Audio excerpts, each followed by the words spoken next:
TVC, a TV do Correio da Manhã.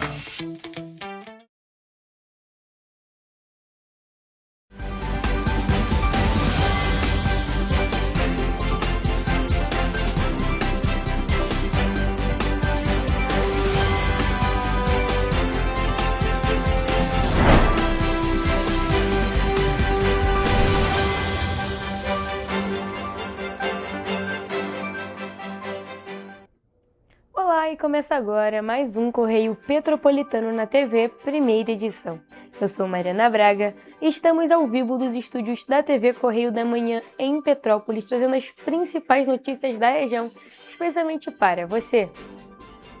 Hoje é quinta-feira, 30 de julho, e você vai ver a seguir. Incêndio em vegetação mobiliza Corpo de Bombeiros em Paraíba do Sul. Rajadas de vento derrubam árvores e afetam trânsito e transporte em Petrópolis. Atraso para início da ligação provisória entre Bingen e Quitandinha completa 5 meses. Espetáculo Essência retorna aos palcos no Festival Sesc de Inverno em Petrópolis. Brasil atinge meta de redução da transmissão vertical de hepatite B. Pesquisa mostra queda da prevalência do HPV após vacinação. Agora, no Correio Petropolitano na TV, primeira edição.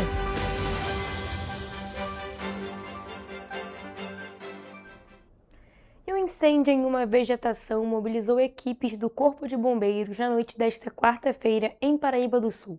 A ocorrência foi registrada por volta de 8h40 da noite no centro da cidade. Militares do Corpo de Bombeiros atuaram na noite desta quarta-feira no combate a um incêndio em uma área de vegetação no Campo do Volante, em Paraíba do Sul. A corporação foi acionada por volta de 8h40 da noite e cerca de 1 hora depois as chamas foram controladas. As imagens que circularam pelas redes sociais mostraram a intensidade das chamas. Não vai alastrar aqui pra cima tudo, ó. Olha a altura que tá essa labareda aí, ó. De acordo com o Corpo de Bombeiros, ninguém ficou ferido e as causas do incêndio não foram informadas. E as fortes rajadas de vento registradas nesta quarta-feira em todo o estado provocaram queda de árvores em galhos em diferentes pontos também de Petrópolis, causando bloqueios em vias e alterações na operação de linhas de ônibus. Segundo a Defesa Civil, foram contabilizadas cerca de 10 ocorrências relacionadas aos ventos até o início da noite. A rajada de vento de maior intensidade em Petrópolis foi registrada às 6 horas da tarde na estação meteorológica do Pico do Couto, que alcançou a velocidade de 67 km por hora. No início da tarde, a Defesa Civil emitiu um alerta sobre a previsão de ventos moderados a fortes e que poderia alcançar maior intensidade durante a noite e madrugada desta quinta-feira.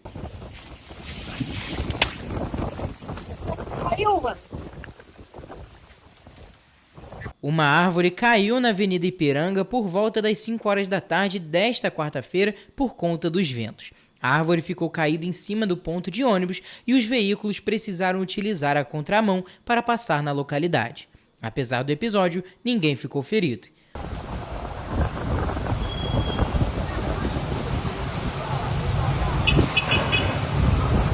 As ocorrências também afetaram o transporte público. De acordo com o Cetranspetro, pelo menos 7 linhas tiveram a operação alterada devido à queda de árvores e interdição de ruas, na região de Nogueira, Vista Alegre e Samambaia. As equipes da Defesa Civil, da Companhia de Desenvolvimento de Petrópolis, a CONDEP, e da Enel foram mobilizadas para atender às ocorrências e realizar a desobstrução das vias.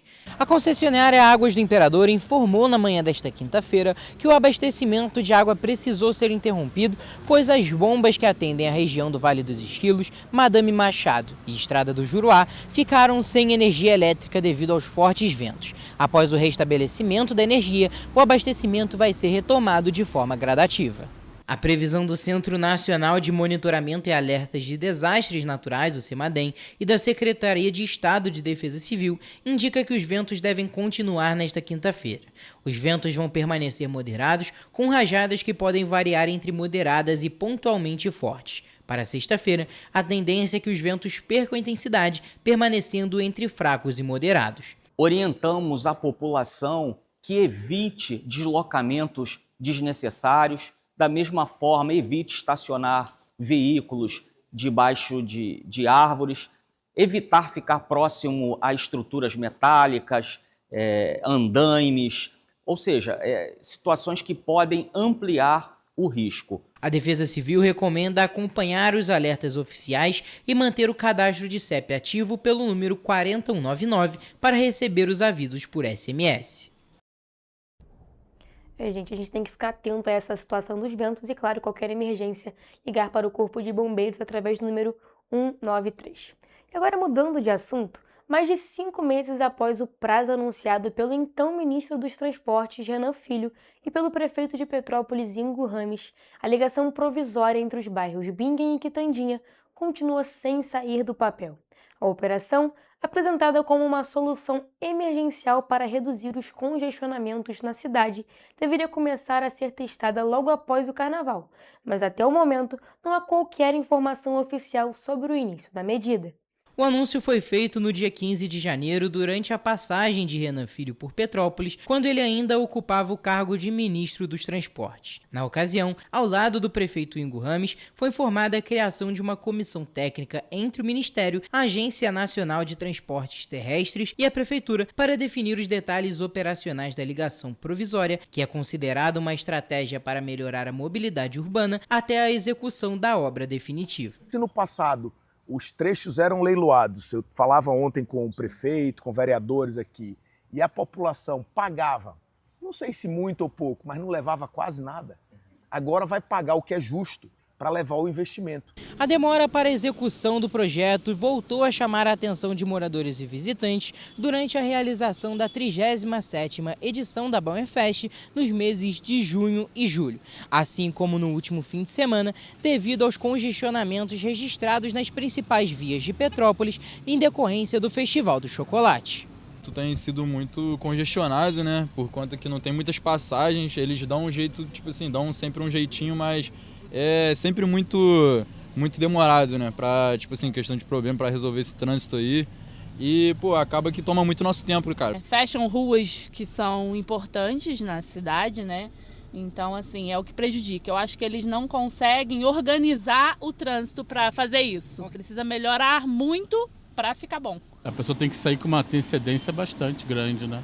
Em janeiro, Renan Filho informou que os testes na ligação entre o Bingen e o Quitandinha ocorreriam inicialmente depois do Carnaval, entre 5 da tarde e 7 horas da noite, horário de maior fluxo. Na ocasião, o prefeito Ingo Rames explicou ainda que a proposta do teste havia sido apresentada em 2021, mas foi interrompida após a tragédia das chuvas de 2022. Foi uma paliativa até que a obra seja complementada. O projeto lá de 21 que a gente apresentou, que acabou evoluindo, depois a tragédia parou todo aquele processo, e agora a gente apresentou o ministro ontem, né, o Luciano apresentou, junto com o Guilherme NTT também, e mais tarde houve uma conversa interna para que a gente pudesse executar esse teste, aí o teste dando certo e obviamente a gente pode evoluir. A expectativa é que a ligação provisória reduza o fluxo de veículos em alguns dos principais gargalos da cidade, oferecendo uma alternativa para quem precisa acessar a BR-040 sem passar pelo centro e diminuindo o tempo de deslocamento, especialmente durante grandes eventos turísticos. A Polícia Rodoviária Federal informou que autorizou a implantação da ligação provisória em caráter experimental por 90 dias durante uma reunião realizada no dia 25 de fevereiro deste ano. Segundo a corporação, desde então não recebeu uma nova comunicação do Ministério dos Transportes, da NTT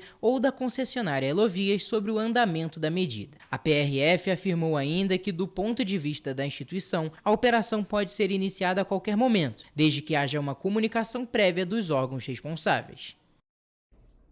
O Ministério dos Transportes, a ANT, e a Prefeitura de Petrópolis não divulgaram uma nova previsão para o início dos testes, nem informaram oficialmente quais etapas ainda impedem a implementação da operação até o fechamento desta edição. E agora, gente, falando sobre cultura, o espetáculo Essência do Grupo Movimento volta aos palcos como uma das atrações do Festival Sesc de Inverno. A apresentação será neste sábado, dia 1º de agosto, às 8 horas da noite, no Centro Cultural Sesc Quitandinha. A entrada é gratuita, com retirada antecipada dos ingressos. Com mais de 10 bailarinos em cena, o espetáculo convida o público a refletir sobre identidade, sentimentos e escolhas por meio da dança. A obra nasceu de um convite para marcar o retorno da companhia aos palcos e foi construída de forma coletiva, reunindo diferentes estilos e linguagens artísticas. Depois de conquistar aplausos de pé na estreia, o Grupo Movimento traz o espetáculo Essência para um dos maiores festivais culturais do estado. A expectativa é emocionar um novo público com uma apresentação que vai além da dança, trazendo uma reflexão sobre trajetória e a essência de cada um. É um espetáculo muito bonito, muito sentimental, muito visceral. Então, vocês podem esperar sair de lá reflexivos e emocionados. Segundo a diretora artística, o espetáculo foi inspirado pelas experiências da vida e pela ideia de que certos erros e acertos ajudam a construir quem somos. A montagem também marcou o reencontro de bailarinos com os palcos e se tornou um símbolo de superação e transformação pessoal. Então, pessoal, dia 1º de agosto, sábado, às 8 horas, no Teatro Mecanizado do Quitandinha, esperamos todos para assistir Essência. Em menos de um ano, o Grupo Movimento já acumula indicações a importantes premiações da dança e da cultura, como o Prêmio Maestro Guerra Peixe de Cultura, além das seleções para o Prêmio Sindicato dos Profissionais de Dança do Rio de Janeiro de Novos Talentos Coreográficos e para o Prêmio Novos Olhares Coreográficos do Move Rio Festival, consolidando-se como um dos grupos de dança em destaque na região. Mais do que um espetáculo, a apresentação convida o público a uma jornada de autoconhecimento, autoaceitação e amor próprio. E agora falando sobre saúde, o Brasil atingiu as metas de eliminação da transmissão da hepatite B de mãe para filho. Durante o evento do Dia Mundial de Luta contra Hepatites Virais no Rio de Janeiro, o Ministério da Saúde informou que nos últimos 2 anos, menos de 0,1% das crianças com até 5 anos de idade apresentaram infecção ativa pelo HBV, que é o vírus causador da hepatite B.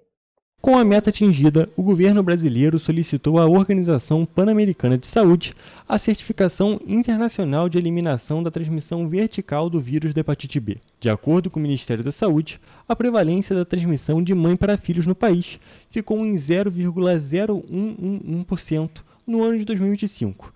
Número abaixo do limite de 0,1% estabelecido internacionalmente. Além disso, segundo o Ministério, a cobertura de acompanhamento pré-natal no país superou os 98% entre 2024 e 2025, número acima da meta de 95%. Outro tópico é que a vacinação contra HBV nas primeiras horas de vida atinja pelo menos 90% dos recém-nascidos. O Ministério afirma que, no Brasil, essa cobertura vacinal ficou em 97% em 2024 e 100% em 2025. Além disso, a eliminação da transmissão vertical da hepatite B, segundo o governo brasileiro, resulta de ações como a testagem para a hepatite B durante o pré-natal, tratamento antiviral para reduzir o risco de transmissão durante a gravidez quando necessário, vacinação contra HBV preferencialmente nas primeiras 12 horas de vida e administração de hemoglobina para filhos de mães com hepatite B. Em dezembro de 2025, o Brasil tinha conseguido a certificação internacional de eliminação da transmissão do vírus da HIV que causa AIDS. O país mantém um compromisso de até 2030 fazer o mesmo com a sífilis, doença de Chagas e o vírus de células T humanas, além da hepatite B. E ainda nesse assunto, mas agora falando sobre outro vírus, a prevalência dos principais tipos do papilomavírus humano, o HPV, caiu quase a metade no Brasil após a vacinação. O resultado é do maior estudo sobre a eficácia do imunizante já realizado na América Latina, que também identificou benefícios entre pessoas que não foram vacinadas.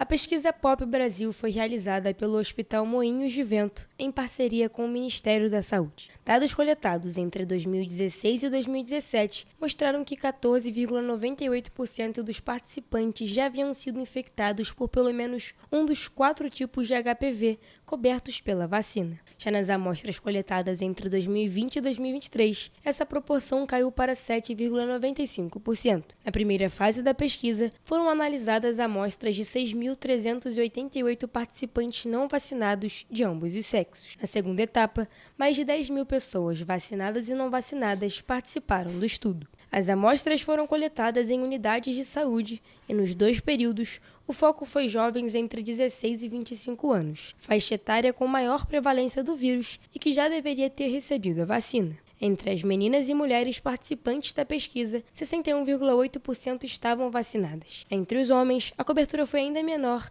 de 31,1%. O índice ideal, segundo o Ministério da Saúde, é de 90%. Mesmo assim, a vacina demonstrou alta eficácia. Entre as mulheres, a prevalência dos tipos de HPV cobertos pelo imunizante era de 15,6% na primeira fase da pesquisa. Na segunda etapa, a detecção do vírus entre as participantes vacinadas caiu para 3,1%. O estudo também identificou um efeito populacional da vacinação. Mesmo entre as mulheres que não foram vacinadas, a prevalência dos 4 tipos de HPV cobertos pela vacina caiu para 10,5%, indicando redução da circulação do vírus na população. Entre os homens vacinados, a prevalência desses subtipos diminuiu de 13,8% para 4,6%. Já entre os homens não vacinados, a pesquisa não identificou redução estatisticamente significativa, o que os pesquisadores atribuem à baixa cobertura vacinal desse público. Outro dado que reforça a eficácia da vacina é que entre as 2 fases do estudo, a prevalência geral do HPV, considerando todos os subtipos do vírus, subiu de 46,7% para 56,6%. Em contrapartida, a infecção pelos 4 tipos combatidos pelo imunizante caiu de forma expressiva. E a Associação Brasileira de Municípios lançou um guia prático para auxiliar prefeitos e equipes técnicas na prevenção e no enfrentamento dos efeitos do El Niño. O material reúne orientações para as etapas de prevenção, resposta e recuperação diante de eventos climáticos extremos e está disponível gratuitamente no portal da entidade. De acordo com a Associação Brasileira de Municípios, estudos da Administração Nacional Oceânica e Atmosférica dos Estados Unidos apontam 81% de probabilidade do El Niño atingir intensidade muito forte entre os meses de outubro e dezembro. Ainda segundo as estimativas, há 97% de chances do fenômeno permanecer ativo até o início de 2027. A entidade alerta que os impactos do El Niño variam de acordo com a região do país. No norte e no nordeste, a tendência é de redução das chuvas, estiagens, queda no nível dos rios, pressão sobre o abastecimento de água e aumento do risco de queimadas. No centro-oeste, o calor intenso e a baixa umidade podem favorecer a ocorrência de incêndios, especialmente no Pantanal. Já no sudeste, são esperados períodos de calor intenso, baixa umidade e irregularidade das chuvas. No sul do país, o risco é de temporais persistentes, enchentes, alagamentos e deslizamentos. O guia prático para enfrentamento ao Super El Niño e eventos climáticos extremos apresenta recomendações para que as prefeituras se preparem antes da ocorrência dos desastres. Entre as orientações estão o mapeamento de áreas de risco, a atualização dos planos de contingência, a definição prévia de abrigos e equipes de atendimento e a organização de ações emergenciais, como evacuação de áreas, acolhimento de famílias e manutenção dos serviços essenciais. A associação também destaca que a resposta aos eventos climáticos deve envolver diferentes áreas da administração municipal, como saúde, assistência social, infraestrutura, educação, meio ambiente e finanças. Segundo a entidade, o planejamento antecipado e a integração entre os órgãos públicos são fundamentais para reduzir os impactos dos eventos extremos e garantir mais segurança à população. E você vai ver no próximo bloco. Coleta de dados do censo escolar segue até sexta-feira. SUS cria comitê para negociar preços de medicamentos. Campanha do Ministério da Saúde alerta sobre os riscos das apostas online e divulga os serviços de saúde mental do SUS. Consumidores ganham mais um mês para renegociar dívidas pelo Desenrola Brasil. O Correio Petropolitano na TV, primeira edição, volta já.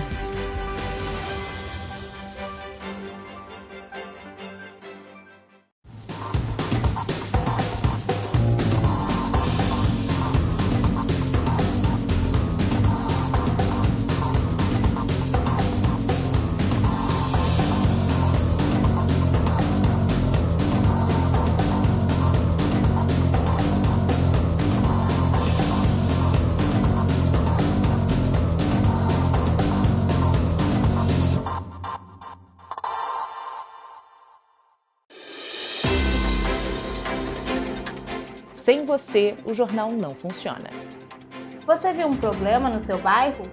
Uma rua em condições de abandono, um acidente ou até um vazamento de água? Filme, fotografe ou escreva. A sua denúncia pode virar reportagem na TV. E quando você denuncia, a gente vai até você. Estamos aqui para cobrar respostas das autoridades. Porque cada voz conta e faz diferença. Queremos mostrar o que afeta o seu dia a dia. Nos ajude a mostrar a realidade de onde você vive. Denuncie pelo WhatsApp DDD 24 99248 3167. TV Correio da Manhã. Jornalismo por você e com você.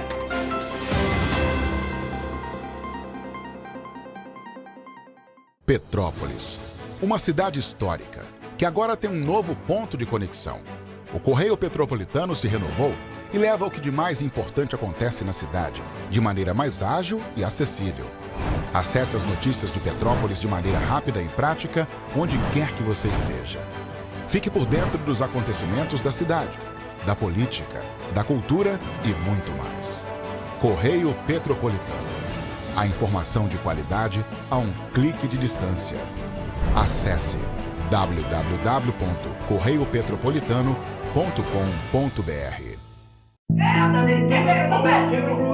O seu jeito de beber te afastou das pessoas que você ama? Sabemos que sim. É possível encontrar uma nova maneira de viver com qualidade.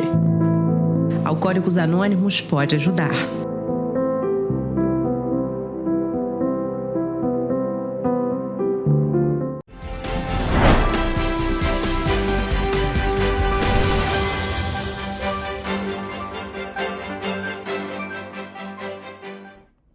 Estamos de volta. E o período de coleta de dados da primeira etapa do Censo Escolar da Educação Básica 2026 termina nesta sexta-feira, ou seja, amanhã, dia 31 de agosto. Nesta fase, as escolas deverão informar os dados de matrículas, turmas, profissionais escolares e infraestrutura das unidades de ensino por meio do sistema Educacenso via internet. Em todo o território nacional, a responsabilidade pela declaração das informações, compreendendo os processos de digitação e exportação, é dos diretores escolares ou responsáveis pelas escolas. Coordenado pelo Instituto Nacional dos Estudos e Pesquisas Educacionais Anísio Teixeira, o INEP, o Censo Escolar é uma pesquisa estatística da educação básica brasileira, realizada em regime de colaboração com as secretarias estaduais, distrital e municípios de educação, com a participação das escolas públicas e privadas. A pesquisa abrange as diferentes etapas e modalidades da educação básica e da educação profissional, incluindo educação infantil, ensino fundamental, ensino médio, educação de jovens e adultos e educação profissional. De acordo com a portaria número 217 de 2026 do Ministério da Educação, está definido o cronograma de atividades do Censo Escolar da Educação Básica 2026, e nele os gestores municipais, estaduais e do Distrito Federal serão responsáveis pela exportação dos dados preliminares ao Ministério da Educação para publicação no Diário Oficial da União.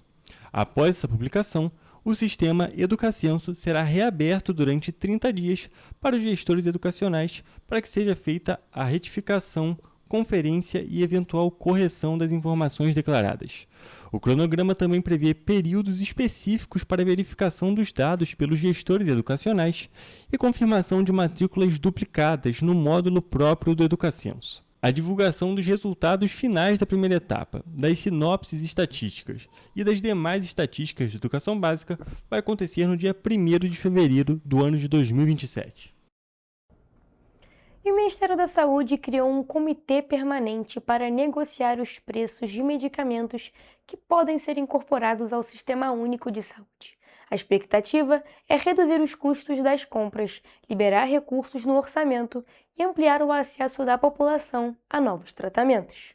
O comitê foi instituído na quinta-feira e terá a missão de negociar os preços de medicamentos que serão adquiridos pelo Sistema Único de Saúde. A estratégia é comprar remédios em grande volume por valores menores, aproveitando a economia para viabilizar a incorporação de novos tratamentos à rede pública. A medida busca aumentar as chances do SUS em oferecer medicamentos de alto custo como os destinados ao tratamento de câncer e doenças autoimunes. Segundo o Ministério da Saúde, a iniciativa moderniza o processo de negociação de preços, com regras mais claras e maior capacidade de obter valores mais justos para os medicamentos. O comitê será acionado pela Comissão Nacional de Incorporação de Tecnologias no Sistema Único de Saúde, responsável por avaliar e recomendar a incorporação de novos medicamentos, exames e tratamentos à rede pública.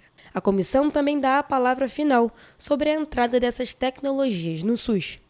A atuação do grupo será especialmente importante nos casos em que o medicamento é produzido por apenas um laboratório, o que impede a realização de licitação.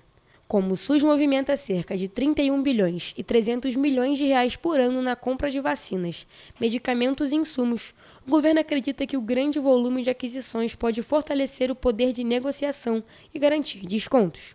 O comitê também poderá ser acionado quando o medicamento já incorporado ao SUS apresentar aumento expressivo de preço. Nesses casos, a secretaria responsável pela compra vai solicitar a abertura da negociação para buscar novos valores. Vale destacar que o modelo já é adotado em mais de 40 países, entre eles Canadá, Inglaterra, Austrália e França. A expectativa do Ministério da Saúde é conseguir descontos superiores a 50% nas negociações envolvendo medicamentos novos ou recém-incorporados ao SUS, ampliando o acesso da população a tratamentos e otimizando o uso dos recursos públicos. E o Ministério da Saúde lançou a Campanha Nacional de Prevenção aos Danos das Apostas Online. A iniciativa, veiculada a partir da última semana, alerta sobre os riscos do uso problemático das plataformas de apostas e divulga os serviços de saúde mental oferecidos pelo Sistema Único de Saúde para o acolhimento e o tratamento de apostadores e familiares. As plataformas de apostas online, conhecidas como bets, estão cada vez mais presentes no cotidiano e podem ser acessadas por diferentes dispositivos, inclusive celulares. Segundo o Ministério da Saúde, recursos como notificações, bônus, apostas em tempo real e recompensas variáveis podem estimular a permanência e a repetição das apostas, com impactos na saúde mental, na vida financeira e nas relações familiares e sociais. O transtorno do jogo é reconhecido pela Classificação Internacional de Doenças e pelo Manual Diagnóstico e Estatístico de Transtornos Mentais como um transtorno de comportamento aditivo. A Organização Mundial da Saúde estima que a condição afete cerca de 1,2% da população adulta mundial. O SUS oferece teleatendimento em saúde mental para pessoas com problemas relacionados a jogos e apostas e seus familiares. O acesso é feito pelo aplicativo ou pela versão web do Meu SUS Digital, onde o usuário responde a um autoteste. Quando o resultado indica risco moderado ou elevado, o encaminhamento para o teleatendimento é realizado automaticamente. O atendimento presencial também está disponível nas unidades básicas de saúde e, quando necessário, nos centros de atenção psicossocial. Outra ferramenta disponível é a plataforma centralizada de autoexclusão do Ministério da Fazenda. Por meio dela, o cidadão pode solicitar o bloqueio voluntário do acesso às plataformas de apostas autorizadas. O sistema bloqueia as contas ativas, impede a abertura de novas contas com o CPF cadastrado e interrompe o envio de publicidade direcionada pelas empresas de apostas. A plataforma também reúne conteúdos sobre jogo responsável, saúde mental, educação financeira e orientações sobre onde buscar atendimento no SUS. E o governo federal prorrogou até o dia 31 de agosto o prazo para renegociação de dívidas bancárias pelo programa Desenrola Brasil 2.0. A decisão dá mais tempo para que os consumidores regularizem a situação de crédito e mantém todas as regras do programa sem alterações. O anúncio da prorrogação foi feito pelo ministro da Fazenda, Dario Durigan, que informou que a decisão foi tomada em conjunto com o presidente Luiz Inácio Lula da Silva. A prorrogação será oficializada por meio de ato do Ministério da Fazenda, com publicação prevista até sexta-feira. Segundo o governo, o prazo adicional vai permitir que consumidores que ainda estão em negociação com as instituições financeiras possam concluir o processo de renegociação e regularizar as pendências bancárias. O ministro destacou que a medida também deve beneficiar pessoas que pretendem contratar financiamentos, já que a regularização das dívidas facilita o acesso ao crédito. Entre os beneficiados estão motoristas de aplicativo, taxistas, entregadores e caminhoneiros que pretendem adquirir veículos por meio do programa Move Brasil.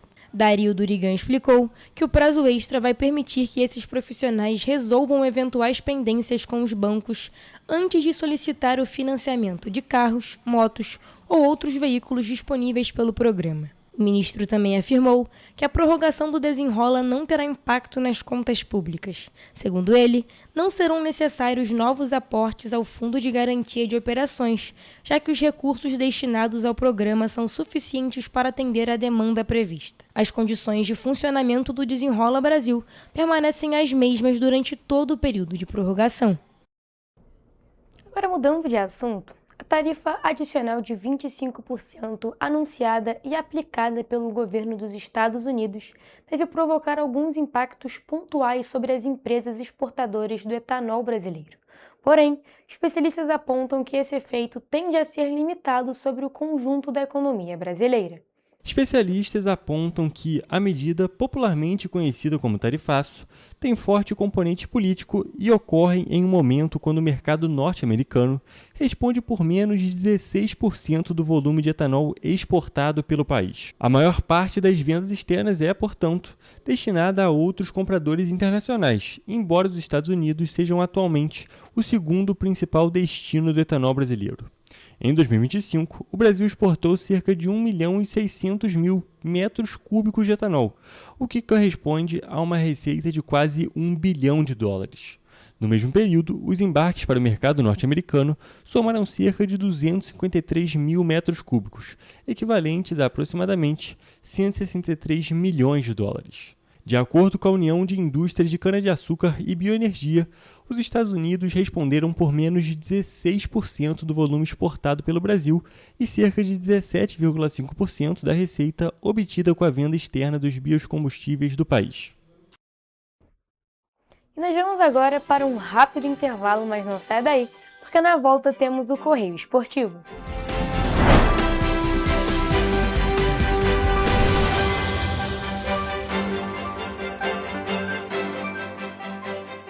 Petrópolis, uma cidade histórica, que agora tem um novo ponto de conexão. O Correio Petropolitano se renovou e leva o que de mais importante acontece na cidade, de maneira mais ágil e acessível. Acesse as notícias de Petrópolis de maneira rápida e prática, onde quer que você esteja. Fique por dentro dos acontecimentos da cidade, da política, da cultura e muito mais. Correio Petropolitano. A informação de qualidade a um clique de distância. Acesse www.correiopetropolitano.com.br.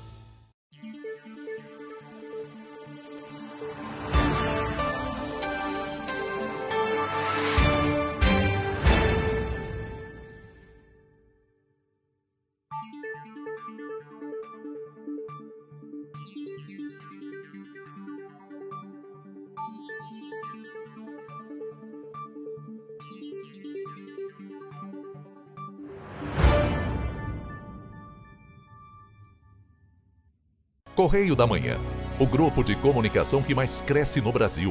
5 gráficas, 5 jornais diários. Correio da Manhã, Correio Nacional, Distrito Federal, Sul Fluminense, Petropolitano e agora Correio da Manhã São Paulo.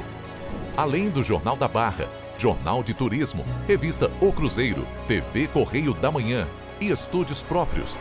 Grupo Correio da Manhã, informação com tanta credibilidade que é impressa todos os dias.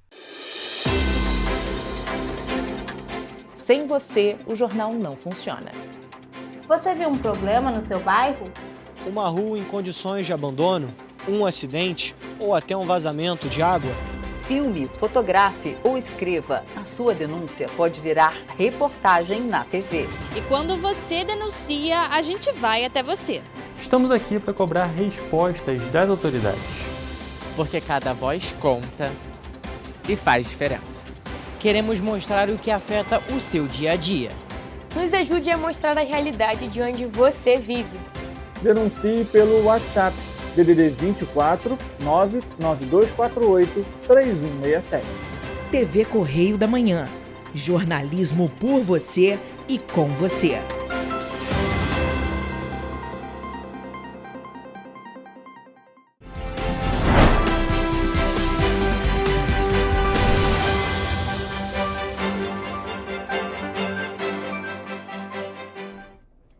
Estamos de volta. E vamos agora ao Correio Esportivo com as principais notícias do mundo do esporte com Hugo Petersen e Gabriel Toledo.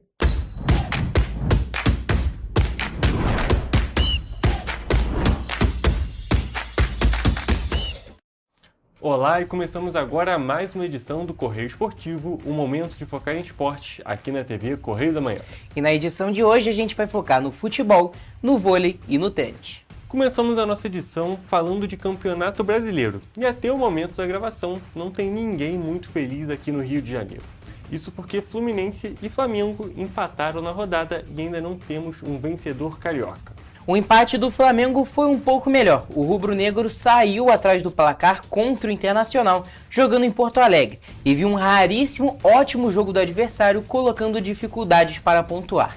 Mas mesmo assim, a parte técnica conseguiu prevalecer e Samuel Lino conseguiu empatar o jogo na etapa final. Com o resultado, o Flamengo se mantém em segundo com 39 pontos, 8 a menos que o Palmeiras.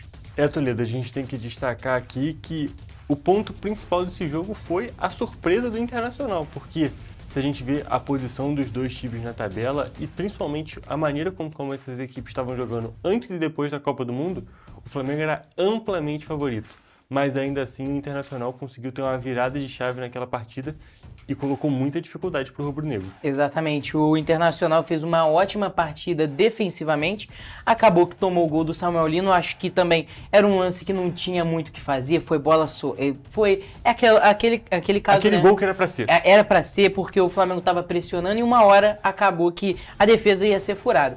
Foi num gol que, claro, contou com muita sorte, mas mais uma participação muito importante do Samuel Lino no Flamengo, principalmente nessa retomada pós-Copa, né, que ele mudou um pouquinho de posição, caindo um pouquinho mais para o meio agora. Exatamente, Toledo. Eu acho que o Flamengo, com o Leonardo Jardim, ele tem as suas questões, ele tem principalmente seus problemas. Eu acho que é um Flamengo que está muito menos seguro do que esteve no ano passado, porém, uma coisa que o Leonardo Jardim está conseguindo fazer, sem dúvida nenhuma, é potencializar o futebol do Samuel Lino, que saiu de ser aquele jogador que conseguia fazer muita coisa e não ser decisivo, para um jogador que agora verdadeiramente está sendo muito importante para esse time. Exato, dá para ver que é um time com algumas ideias que tem uma margem também de evolução muito grande, principalmente, claro, pelo elenco que tem, né? Tu olha pro time do Flamengo, tu pensa, cara, esse time poderia estar jogando mais. E é claro, esse time ainda tem muito a evoluir ainda está retomando o ritmo pós-Copa, né? Exatamente, Toledo. E a gente destaca ainda que tem muitos jogadores que podem estar sendo negociados, alguns jogadores que estavam no elenco que não estão mais. Então, assim, são algumas situações que podem pesar nesse momento, principalmente de transição. Justamente essa transição além das lesões, das férias, agora, férias da Copa, para esse período pós. Então, assim, muita coisa ainda pode acontecer nesse time do Flamengo. Eu acho que o principal ponto é que, justamente, alguns jogadores muito importantes, como o Plata vinha sendo, não estão disponíveis nesse momento e pode ser que saiam. Também, Paquetá, né? não está disponível também. Então, assim, são uma série de jogadores, uma série de coisas que estão fazendo esse time não jogar tão bem e está fazendo até que parte da torcida rubro-negra esteja questionando o trabalho do Leonardo Jardim. Mas eu acho que é muito aquela cultura do futebol brasileiro nesse momento, porque assim, sim, o momento do Flamengo não é muito bom, mas tem toda essa questão de entender que nenhum time está jogando muito bem. Eu acho que com exceção do Palmeiras, que voltou jogando muito bem, eu acho que não tem nenhum time com força total ainda nesse momento pós-Copa. Perfeito. Só para finalizar esse assunto do Flamengo, tem que destacar também que, mais uma vez, o Flamengo teve o lance do semiautomático na partida. Muito azar, né? Porque parece que só com o Flamengo aconteceram 2 vezes, né? E assim, foram 4 pontos que deixou de ganhar com a chegada muito importante do semiautomático. E é claro, é muito bom ter esse como é que se fala? Esse instrumento, né? Que é muito importante. Essa certeza. Exatamente, essa certeza que deixa, claro, o futebol muito mais justo. Exatamente, Toledo. E agora, só de fato, pra gente, já finalizando o assunto de Flamengo, a gente está falando aqui do vice-líder e a gente também tem que falar do líder, principalmente porque se a gente teve esse ponto muito positivo da arbitragem do semiautomático no jogo do Flamengo, a gente teve muita polêmica no jogo do Palmeiras, que venceu de 4-0 a vitória, uma partida muito importante justamente para esse time do Palmeiras, para conseguir aumentar essa distância para o Flamengo, mas que a gente teve um lance que, para mim, é um erro crasso a não expulsão do Maurício, porque ele dá uma cotovelada e ele faz todos os movimentos que falam um gatilho, todo aquele movimento justamente para acertar o jogador do Vitória e ele acabou não sendo expulso. E depois 2 outros jogadores do Vitória foram expulsos de maneira justa na minha visão, mas o problema principal para mim é justamente a não expulsão do Marício. Eu fico um pouco na dúvida com o carrinho que levou o jogador do Vitória a ser expulso, né? O carrinho no John Ares. Acaba que ele pega na bola também, mas eu senti que ele foi muito forte no lance também. E pega a sola na cara. Exato, ele pega na bola também, mas eu acho que ele pega mais na bola por sorte, porque ele foi muito forte no lance.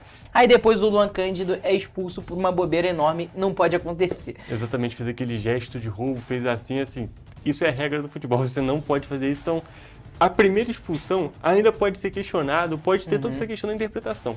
A segunda, vamos ser muito sinceros, foi burrice. Não, com certeza. Afinal, tá na regra, como você mesmo disse, e o time já estava prejudicado. Ele foi lá e enterrou ainda mais, né? Exatamente. E com essa distância, agora o Flamengo tem 39 pontos, o Palmeiras tem 47, 8 pontos de distância, porém o Flamengo ainda tem um jogo a menos, então essa distância pode ser um pouco reduzida. Ainda muito longe um time do outro, mas ainda assim pode ser um pouquinho menor. Exato. E no lado tricolor do Rio de Janeiro, a situação é um pouco mais complicada. Isso porque mesmo tendo um jogo contra o Bahia, que é um adversário mais qualificado que o Internacional, o time carioca só conseguiu 1 ponto dentro de casa jogando no Maracanã.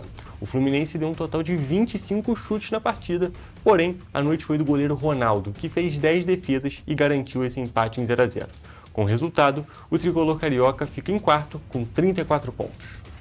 Eu acho que, por um lado, né, a gente teve o jogo do Flamengo que, na minha opinião, o Flamengo não deixou de conquistar 2 pontos. Conquistou 1 ponto, dá aquele sentimento de conquistou 1 ponto na raça. Por um outro lado, o Fluminense dá aquele sentimento de que perdeu 2 pontos, né? Exatamente, Toledo. Jogando dentro de casa, com toda a torcida apoiando, o time vacilou, né? Isso a gente tem que destacar. Não pode tirar o mérito do goleiro Ronaldo, goleiro do Bahia, que fez uma partida absurda. A gente sempre traz esse destaque lá no SofaScore, aquela plataforma que traz as notinhas dos jogadores. Conseguiu um 10, então assim, a gente tem que levar isso em conta. Porém, ainda assim, o Fluminense tinha quase que a obrigação de conseguir esses pontos dentro de casa, porque a gente sabe que campeonato que dá certo é o time jogando bem em casa e conseguindo justamente conquistar os pontos fora. Mas o dentro de casa, sem dúvida nenhuma, é mais importante. Perfeito. É aquele...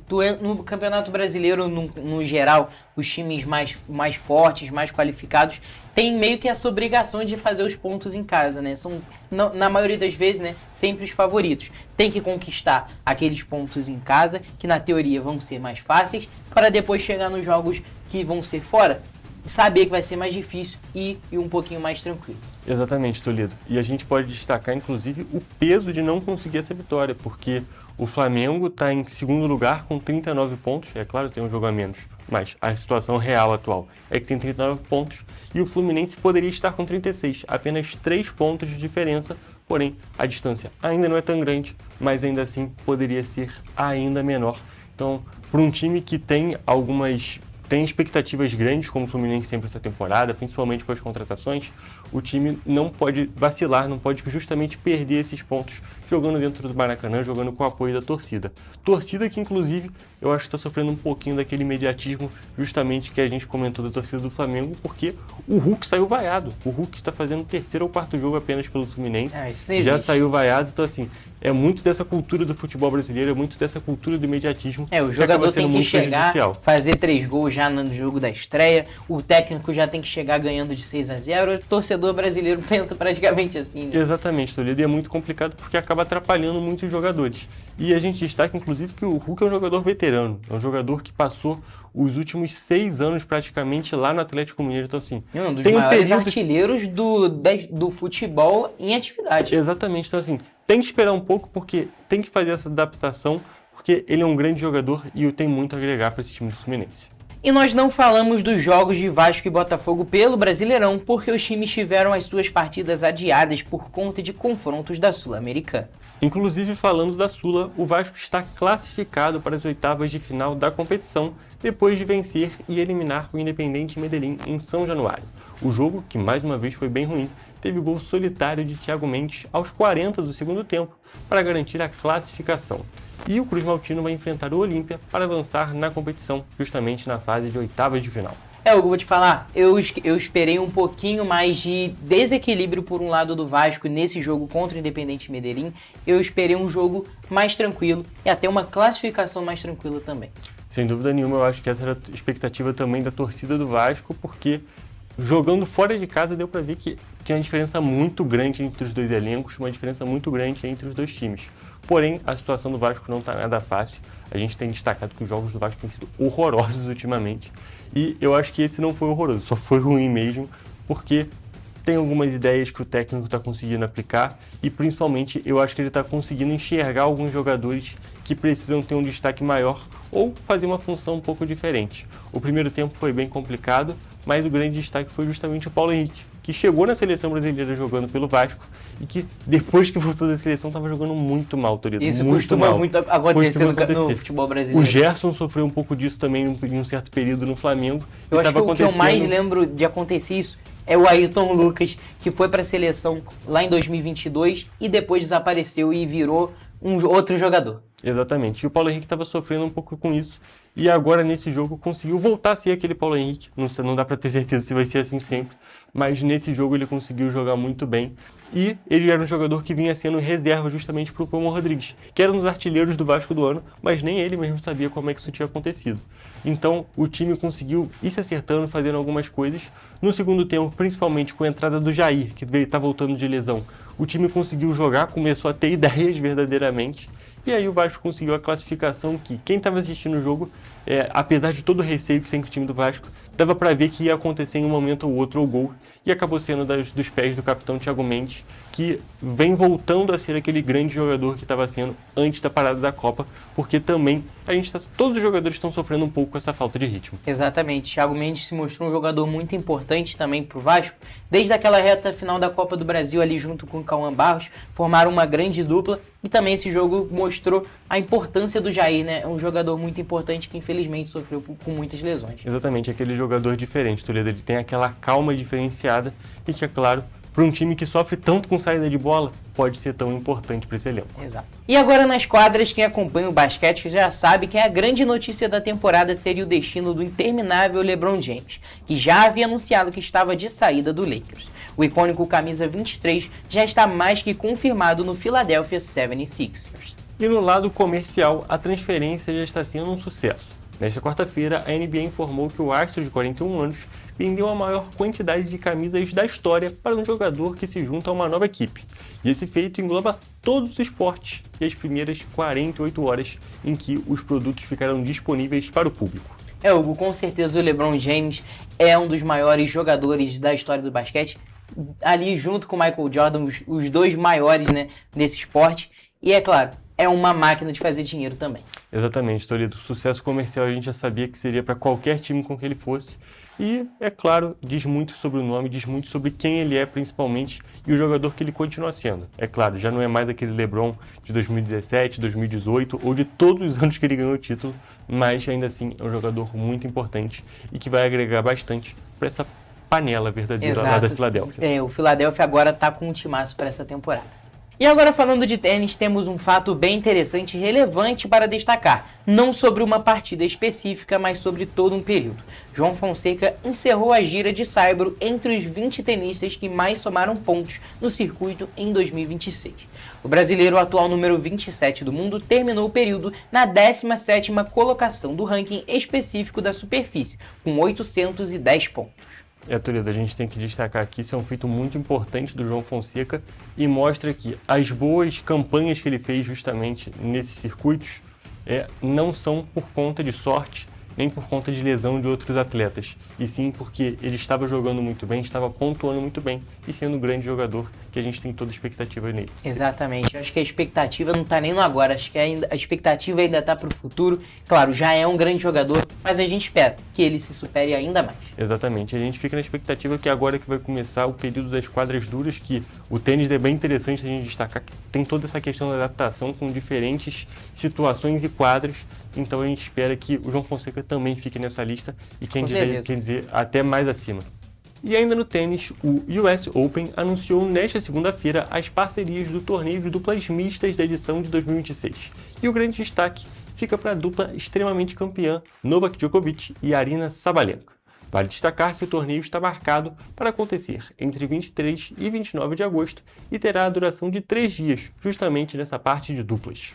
Toledo, com essa informação a gente encerra mais uma edição do Correio Esportivo e a gente fica justamente na expectativa de ver o Djokovic e a Sabalenka jogando, dois grandes tenistas e que, é claro, vão fazer um grande espetáculo. Exatamente, são dois grandes nomes, tanto do masculino, tanto do feminino, e é claro, vai ser muito maneiro ver esses dois juntos. Exatamente, gente. Assim que a gente tiver mais informações e mais notícias justamente sobre essa dupla, a gente traz aqui para vocês no Correio Esportivo. Até a próxima. É isso, gente. A gente se vê na próxima edição. Um beijo.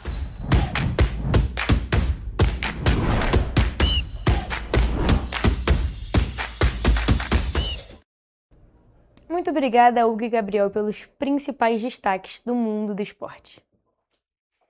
Nós vamos agora para o último intervalo, mas não saia daí, porque na volta temos a previsão do tempo.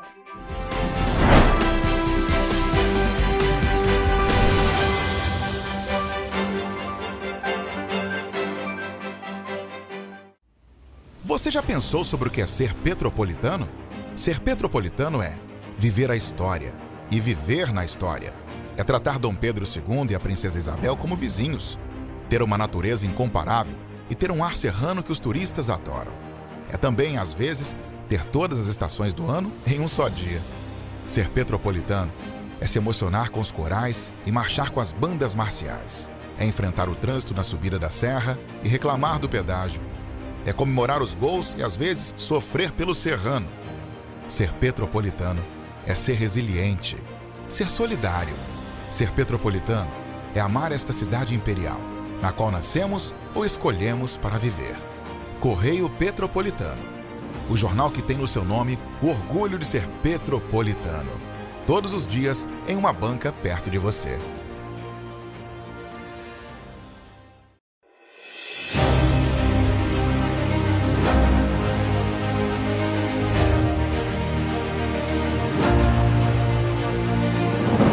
Não é jornalismo de direita, é jornalismo direito.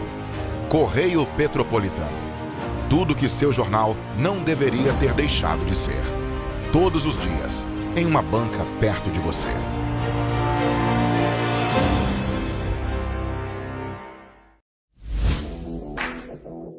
Para ter mais qualidade de vida, conte com a maior rede de academias de Petrópolis. Aqui na Corper, com uma mensalidade, você utiliza todas as unidades: Centro, Bingen, Itamaraty e Itaipava. Com planos a partir de R$ 98,00, a academia oferece ambientes modernos para você cuidar da sua saúde com segurança.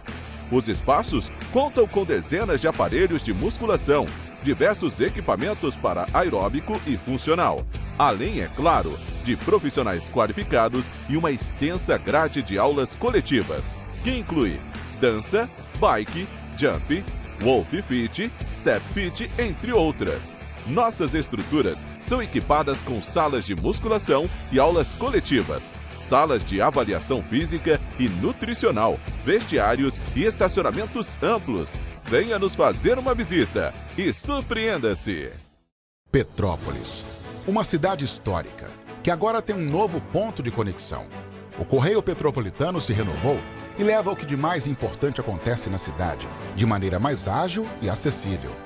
Acesse as notícias de Petrópolis de maneira rápida e prática, onde quer que você esteja. Fique por dentro dos acontecimentos da cidade, da política, da cultura e muito mais.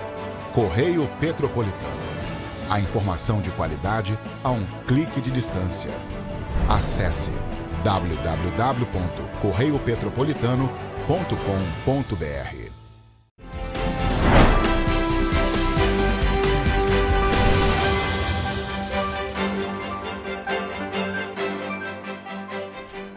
Estamos de volta. E vamos agora saber qual é a previsão do tempo para o sextou aqui nas cidades da nossa região de cobertura com Gabriel Toledo.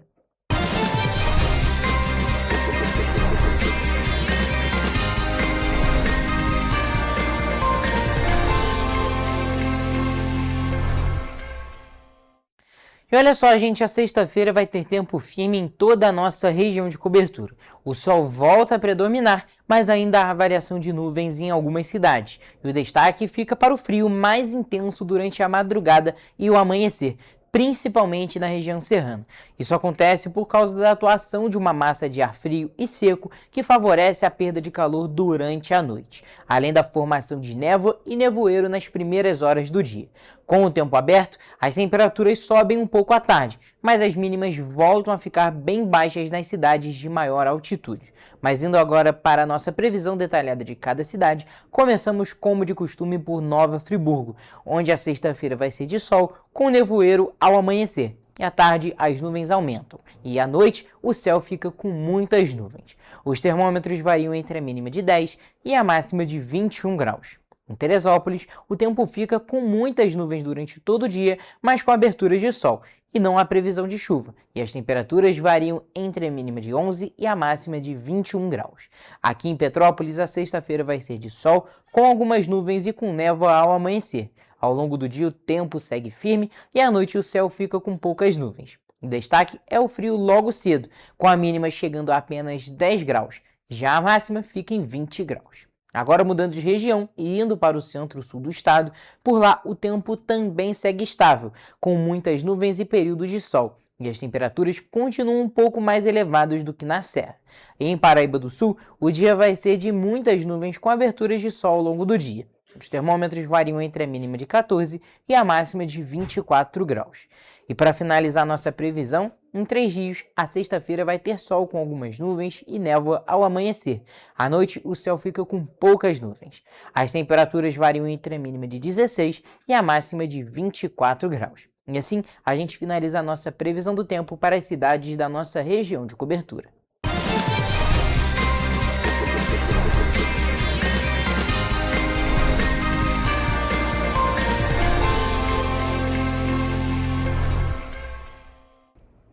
Pessoal, a gente fica por aqui, mas mais notícias e informações você encontra nos nossos telejornais, além do nosso site em correiopetropolitano.com.br e também nas nossas redes sociais, o Facebook TV Correio da Manhã e os nossos Instagrams, @Correio Petropolitano e @TV Correio da Manhã.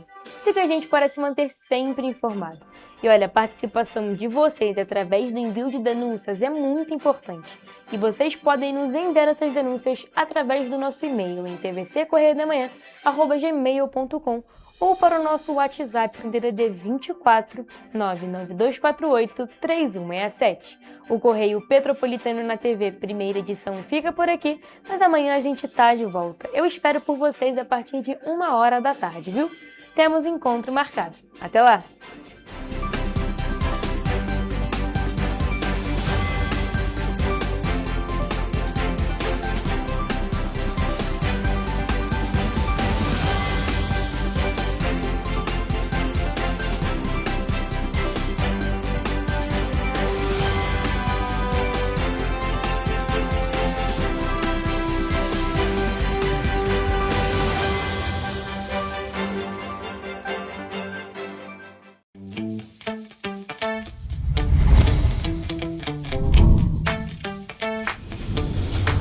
TVC, a TV do Correio da Manhã.